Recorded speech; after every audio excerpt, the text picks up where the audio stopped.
what inside of your head to make sure that you're not gonna fall into the same same mistake as your father, and then you raise a family beautifully like that? Well, you saw when you read the book, and if anybody listening picks up the book, there's extensive writing from my father and his time in the Marine Corps in Vietnam. But there's also extensive writing from me because I had to keep journals when I was in high school. Yeah. So I literally, as you saw, have what I wrote the morning after my parents had their final fight, and it was dishes breaking and screaming and yelling, and then a week later when my dad moved out. And it was so interesting to me to read that, because I didn't have to try to remember what it was like. I had it in black and white the day after.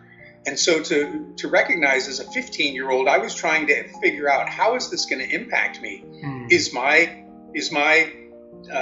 dedication and discipline just going to go to hell because he's not around to make sure? And I wrote, that neither one of my parents by themselves could control me because they were too busy, but together there was always one looking out when the other wasn't.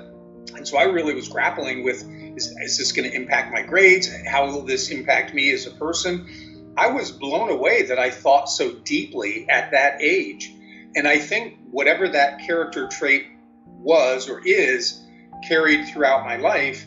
And that's what made me so intentional about how my wife Jane and I were raising our daughter, to try to not let some of those negative family legacies be passed on and create a different path for her.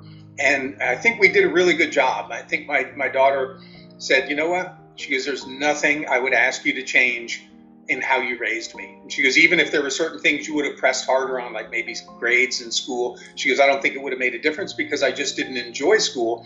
But she goes, I think you guys did a great job raising me. And that meant a lot.